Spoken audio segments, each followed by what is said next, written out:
I want to talk to you today about prosperity, about our hopes for a shared and lasting prosperity. And not just us, but the 2 billion people worldwide who are still chronically undernourished. And hope actually is at the heart of this. In fact, the Latin word for hope is at the heart of the word prosperity, prospere, speres, hope, in accordance with our hopes and expectations. The irony is, though, that we have cashed out prosperity, almost literally in terms of money and economic growth. And we've grown our economies so much that we now stand in a real danger of undermining hope. Running down resources, cutting down rainforests, spilling oil into the Gulf of Mexico, changing the climate. And the only thing that has actually remotely slowed down the relentless rise of carbon emissions over the last 2 to 3 decades is recession. And recession, of course, isn't exactly a recipe for hope either, as we're busy finding out. So we're caught in a kind of trap. It's a dilemma of growth. We can't live with it, we can't live without it, trash the system, or crash the planet. It's a tough choice. It isn't much of a choice. And our best avenue of escape from this actually is it's a kind of blind faith in our own cleverness, in technology, in efficiency, in doing things more efficiently. Now, I haven't got anything against efficiency, and I think we are a clever species sometimes. But I think we should also just check the numbers, take a reality check here. So I want you to imagine a world in 2050 of around 9 billion people, all aspiring to Western incomes, Western lifestyles. And I want to ask the question, and we'll give them that 2% hike in income, in salary each year as well, because we believe in growth. And I want to ask the question, how far and how fast would we have to move? How clever would we have to be? How much technology would we need in this world to deliver our carbon targets? And here, in my chart, on the left-hand side, is where we are now. This is the carbon intensity of economic growth in the economy at the moment. It's around about 770 grams of carbon.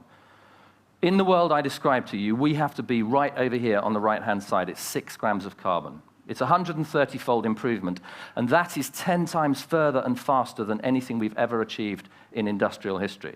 Maybe we can do it. Maybe it's possible. Who knows? Maybe we can even go further and get an economy that pulls carbon out of the atmosphere, which is what we're going to need to be doing by the end of the century.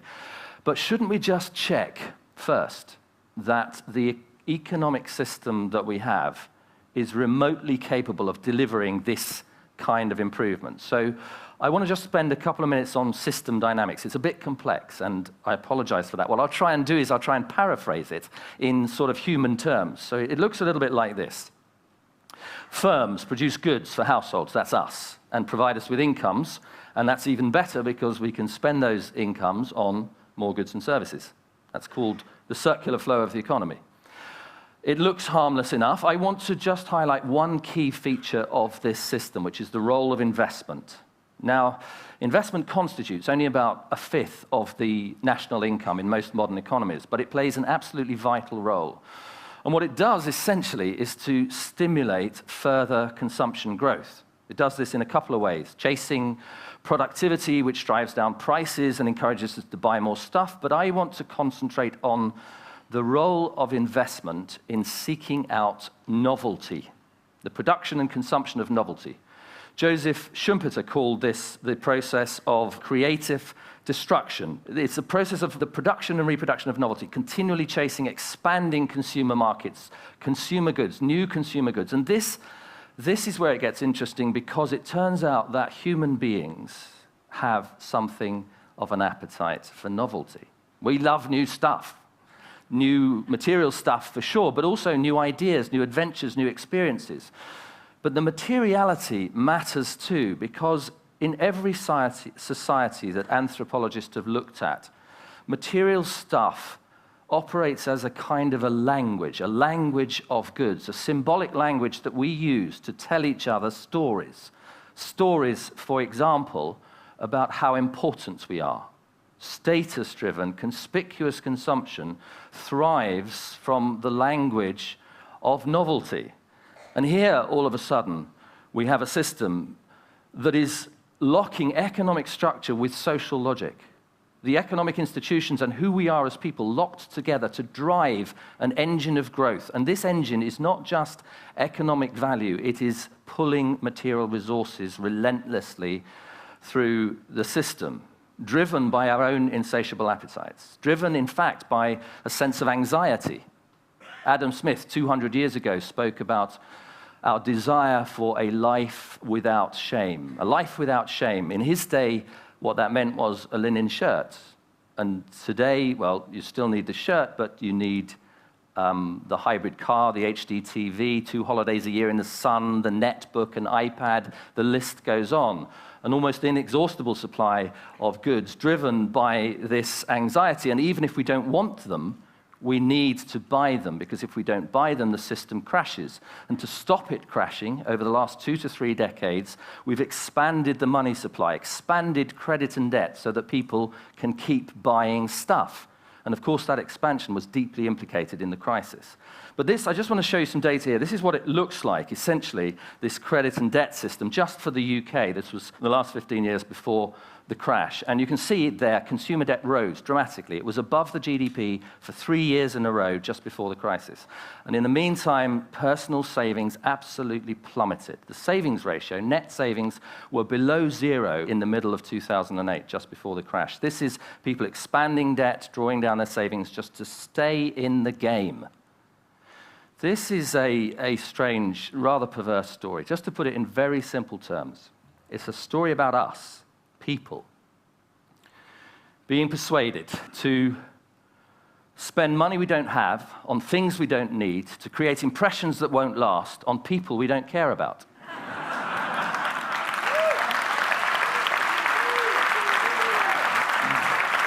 But before we consign ourselves to despair, maybe we should just go back and say, did we get this right? Is this really how people are? Is this really how economies behave? And almost straight away, we actually run up against a couple of anomalies. The first one is in the crisis itself. In the crisis, in the recession, what do people want to do?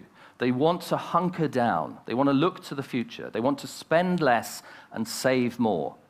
But saving is exactly the wrong thing to do from the system point of view. Keynes called this the paradox of thrift. Saving slows down recovery. And politicians call on us continually to draw down more debt, to draw down our own savings even further, just so that we can get the show back on the road, so we can keep this growth-based economy going. It's an anomaly. It's a place where the system actually is at odds with who we are as people. Here's another one, completely different one.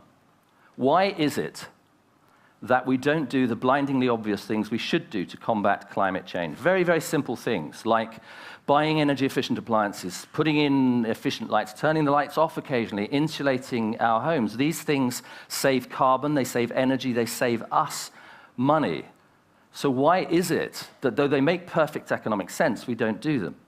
Well, I had my own personal insight into this a few years ago. It was a Sunday evening, Sunday afternoon. And it was just after, actually, to be honest, too long after we had moved into a new house, and I had finally got around to doing some draft stripping, installing insulation around the windows and doors to keep out the drafts. And my then 5-year-old daughter was helping me in the way that 5-year-olds do. And we'd been doing this for a while when she turned to me very solemnly and said, will this really keep out the giraffes?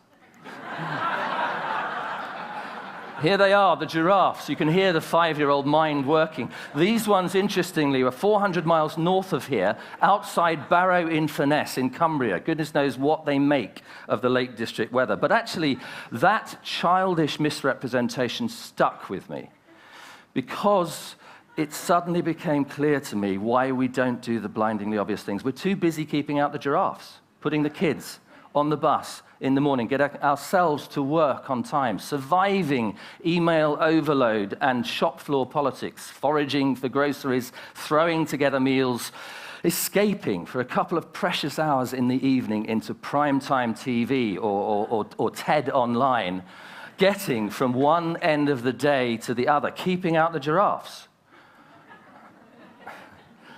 What is the objective? What is the objective of the consumer? Mary Douglas asked in an essay on poverty, written 35 years ago. It is, she said, to to help create the social world and find a credible place in it.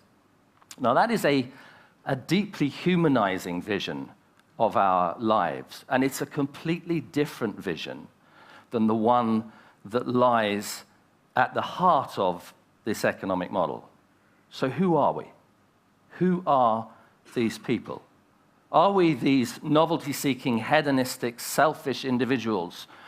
Or might we actually occasionally be something like the selfless altruist depicted in Rembrandt's lovely, lovely sketch here? Well, psychology actually says there is a tension between self-regarding behaviors and other-regarding behaviors. And these tensions have deep evolutionary roots. So selfish behavior is adaptive in certain circumstances, fight or flight. But other-regarding behaviors are essential to our evolution as social beings. And perhaps even more interesting from our point of view, another tension between novelty-seeking behaviors and tradition or conservation. Novelty is adaptive when things are changing and you need to adapt yourself. Tradition is essential to lay down the stability to raise families and form cohesive social groups. So here, all of a sudden, we're looking at a map of the human heart. And it reveals to us suddenly the crux of the matter. What we've done is we've created economies.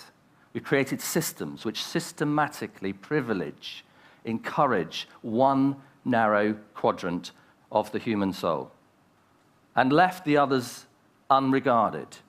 And in the same token, the solution becomes clear, because this isn't, therefore, about changing human nature.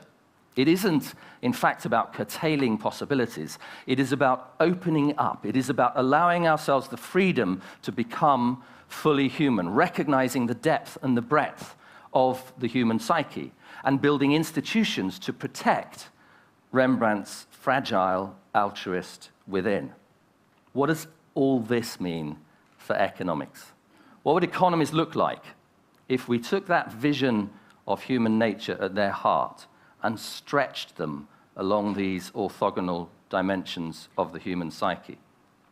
Well, it might look a little bit like the 4,000 community interest companies that have sprung up in the UK over the last 5 years, and a similar rise in B corporations in the United States. Enterprises that have ecological and social goals written into their constitution, at their heart. Companies, in fact, like this one, Ecosia, and I just want to very quickly show you this. Ecosia is an internet search engine. Internet search engines work by drawing revenues from sponsored links that appear when you do a search, and Ecosia works in pretty much the same way. So we can do that here. We can just put in a little search term. There you go, Oxford, that's where we are. See what comes up. The difference with Ecosia, though, is that in Ecosia's case, it draws the revenues in the same way, but it allocates 80% of those revenues to a rainforest protection project in the Amazon, and we're going to do it.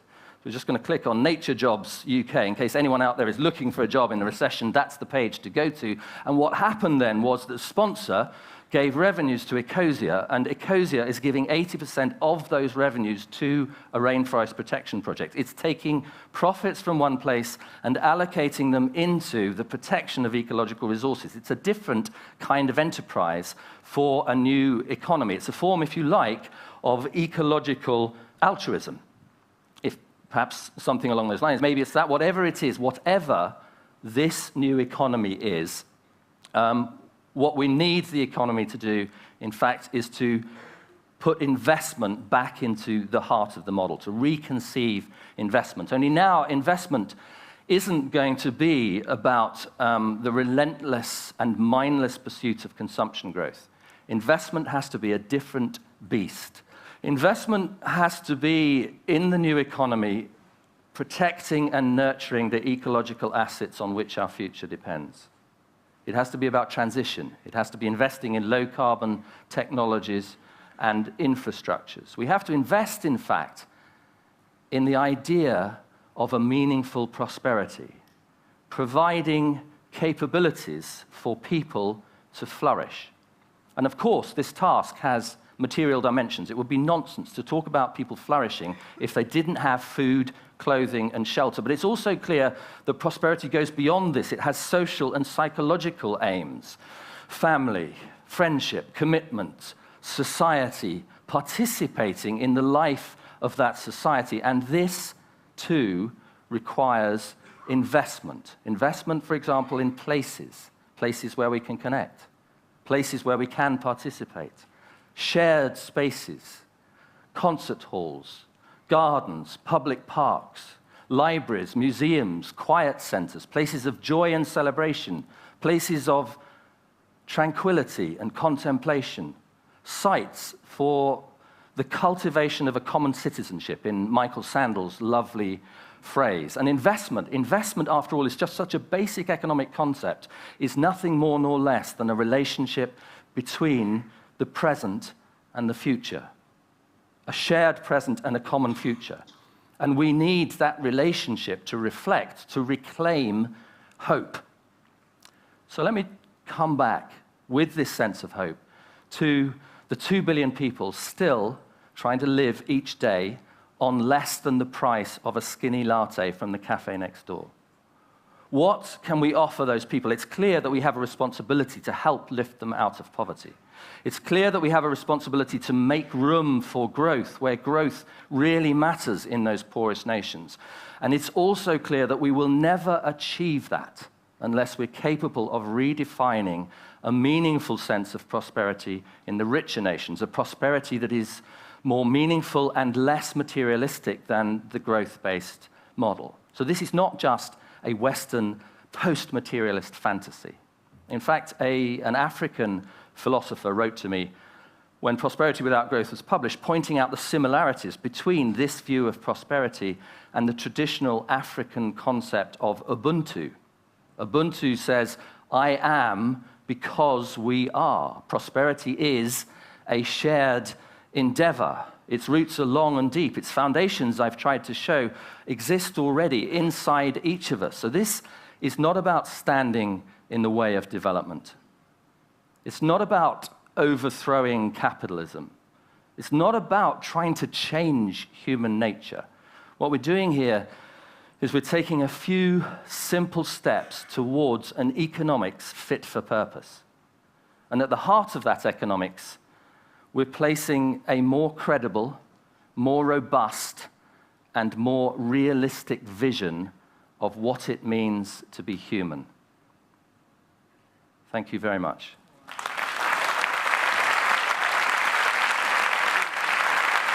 While they're taking the podium away, just a quick question. I mean, first of all, economists aren't supposed to be inspiring, so you may need to work on the tone a little. Can you picture the politicians ever buying into this? I mean, can you picture a politician standing up in Britain saying, GDP fell 2% this year. Good news. We're actually all happier, and our country is more beautiful, and our lives are better. Well, that's clearly not what you're doing. You're not making news out of things falling down. You're making news out of the things that tell you that we're flourishing. Can I picture politicians doing it? Actually, I already am seeing a little bit of it. When we first started this kind of work, politicians would stand up, Treasury spokesmen would stand up and accuse us of wanting to go back and live in caves. And actually, in the period through which we've been working over the last 18 years, partly because of the financial crisis and a little bit of humility in the profession of economics, actually people are engaging in this issue in all sorts of countries around the world. But is it mainly politicians who are going to have to get their act together, or is it going to be more just civil society and companies? It has to be companies, it has to be civil society, but it has to have political leadership. This is a kind of agenda which actually politicians themselves are kind of caught in that dilemma because they're hooked on the growth model themselves, but actually opening out the space to think about different ways of governing, different kinds of politics, and creating the space for civil society and businesses to operate differently. Absolutely vital. And if someone could convince you that we actually can make the 130-fold improvement in efficiency of reduction of carbon footprint, would you then actually like that picture of economic growth into more knowledge-based goods?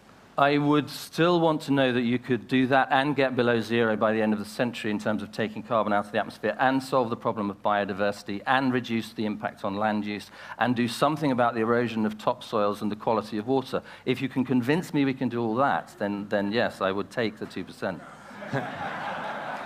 Jim, thank you for a very important talk. Thank you. Thank you.